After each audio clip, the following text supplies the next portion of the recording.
L'idée de cette conférence, ça a été de promouvoir la résilience africaine et de repenser la coopération entre l'Europe et l'Afrique sur un plan partenarial, mais également multilatéral, et penser la question géopolitique et comment est-ce que les chocs géopolitiques vont venir impacter l'Afrique dans sa transition, dans ses ambitions et dans sa capacité à attirer des investisseurs. Et fondamentalement, la réponse qui a été donnée au sein du panel, c'est que si vous avez de l'investissement aujourd'hui depuis l'Europe, vous avez également une compétition puisque la Chine, les Américains, le Moyen-Orient sont également désireux d'investir en Afrique. Ils ont une ambition et ils viennent concurrencer les donneurs européens et les entreprises européennes. Donc la question va être, est-ce que les Européens sont meilleurs? Est-ce qu'ils ont compris les intérêts des Africains? Est-ce qu'ils nous ont compris dans nos ambitions et notre manière de voir notre avenir, celui de nos enfants et celui des générations futures?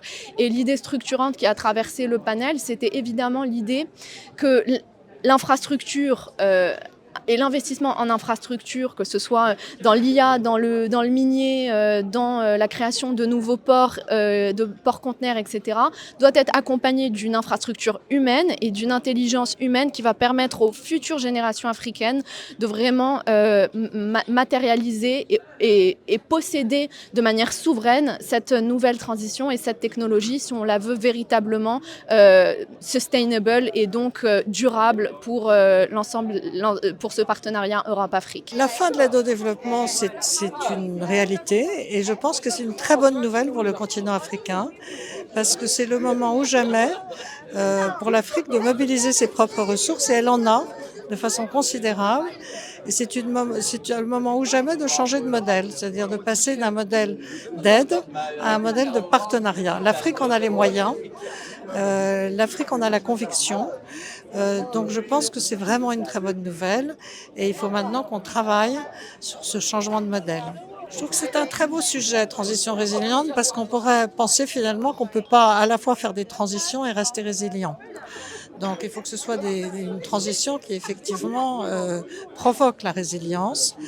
Il faut faire ces transitions tout en respectant sa propre identité et sa propre souveraineté.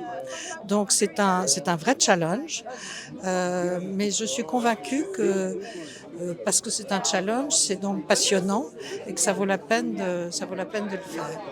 Mais je ne partage pas le pessimisme de certains qui pensent que le monde est complètement désordonné, bousculé. Il n'y a pas de changement sans crise. Et seuls les vrais changements qui sont nécessaires depuis longtemps, ceux-là n'arrivent uniquement que quand ils sont provoqués par une crise profonde.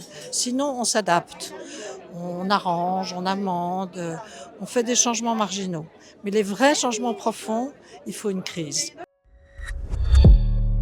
ما تنساش تشترك في القناة وتفعل الجرس باش يوصلك جديد الفيديوهات من هسبريس.